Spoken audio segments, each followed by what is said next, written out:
Welcome to Pro Tools with Speech, an accessible guide to using Pro Tools with VoiceOver on the Mac. I'm Matt Demert. And I'm Rob Polivka. Welcome to ProToolsWithSpeech.com. Rob and Matt here, and going to take a look at clip gain with you guys tonight. I want to show you really a nice way to automate a specific passage or phrase, in this case of vocals, without going through the practice of fully automating a track. So we've got a song here that we've been working on, and it's a very dynamic bridge, if you will. I mean, there's some very quiet vocals with harmony, and then the vocals get pretty loud. So before we even take a look at that, I'm going to just show you real quickly how to go into the preferences and ensure that you've got your clip gain value set at something that you'd want to actually be adjusting by. So we're going to go to our menu bar with VoiceOver M. That's Control Option M. Menu bar, Apple. And we'll just do a right arrow here. Pro Tools. And I'm just going to down arrow until I hear Preferences. Pro Tools. About Pro Preferences. Ellipsis. And we'll just press Enter. Preferences. Pro Tools Preferences. Window. And this is actually under the Editing tab, so I'm going to hit Command 3. And we'll just voice over right arrow until I get to Clips. Operation. Editing. Mixing. Metering. Processing. MIDI. Tab. Synchronization. Clips. And I'm in Pro Tools 11, so with this we actually have to interact, whereas before it would just give you the values. But so I'll interact with this, voice over shift down arrow. Interact with clips.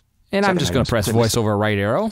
Separate clip. Operate. Clip gain nudge value. Text. And clip gain nudge value, we'll do a voice over right arrow one more time to actually get into the field. 120.0 for edit text. Okay, and I'm just going to press voice over space. Press 100. And we'll press backspace.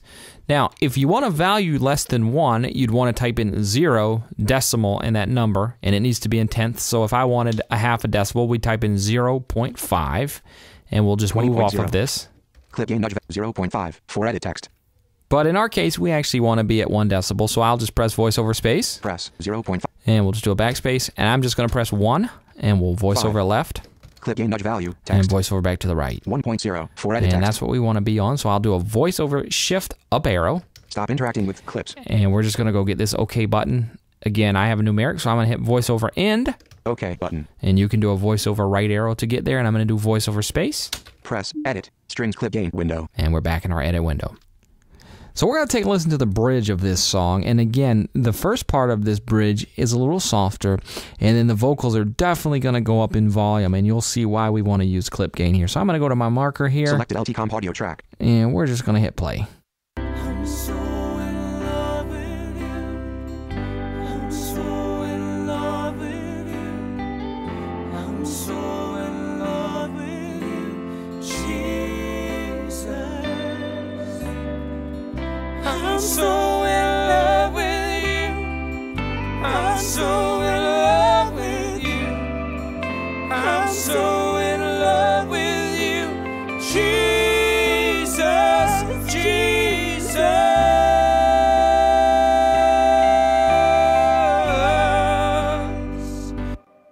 So you can hear when that bridge finally reaches its crescendo, the vocals are really taking over the track. So we're going to make a selection and use clip gain to rein those vocals back in a little bit and just make them in line a little more with the rest of the song. So I'm going to go here to my marker, and I'm going to fast forward a little bit by pressing the number 2 on my numeric keypad.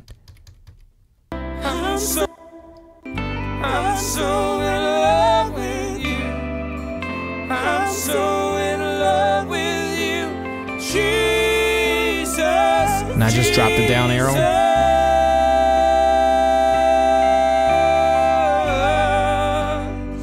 And an up arrow. Okay, so we've got a selection made here. So we're going to play it. I'm going to hit space. Jesus, Jesus.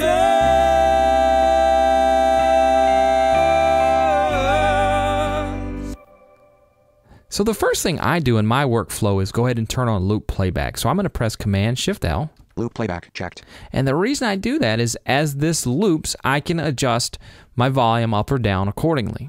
And so after I hit play, I'm going to use the keystrokes for clip gain. Control-Shift up arrow to adjust upward, and Control-Shift down arrow to adjust downward. In this case, we'll be going down. And we'll just see if we can rein these vocals in some. So I'm going to hit spacebar, and then you'll hear the vocals adjust. And I may exaggerate it just a little bit, just so that you can hear what's actually taking place here. So we'll hit space. Jesus, Jesus. And I'm just pressing Shift Control down arrow. And I'm just going to press it a lot here just so you can hear. And we'll bring those vocals up.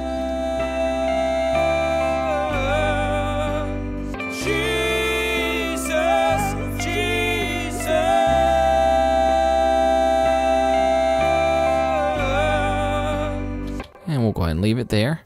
Now, something to note when it comes to clip gain versus automation, because you guys are probably going to see some similarities, especially if you've run through our mixing tutorial where we get really in depth with how to automate with VoiceOver and Pro Tools, is that clip gain is actually going to adjust the volume of your selection before all of the processing. So that means before any compression that you have on the channel, before any EQ, and obviously before it sends out to any reverbs or whatever you've got going on effects-wise. So the big difference there is that automation happens after all of your processing. You're actually automating fader moves in Pro Tools when you're working with automation versus clip gain, which is doing it all pre-processing and pre-fader. So if you guys have noticed, it's actually driving the compressors a little bit differently, a little bit less, because we're adjusting the volume of the track before it even goes to the compressor. Just something that we wanted to point out to you guys, and honestly, it's really useful. So if you've got a passage or a note, something that's changing the way that your compressor's reacting, you can change that, the volume of it that's hitting the input of the compressor, with clip gain versus using automation to change it after the fact.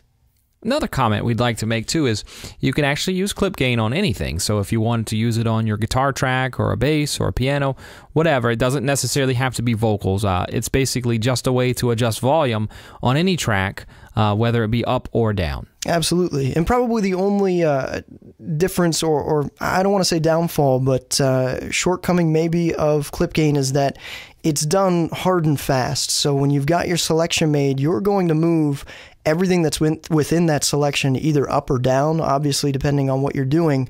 Whereas automation, you can ride the fader down and up smoothly, and it'll happen according to how you're actually doing it if you've got a control surface. So the last thing we're going to do, I'm going to go ahead and turn on pre-roll with Command K. Pre/post roll checked. And let's just take a look at what actually happened here. So you'll hear a couple bars before, and then you'll actually hear the passage that was clip gained down. I'm so in love with you. I'm so in love with you. I'm so in love with you. Jesus, Jesus.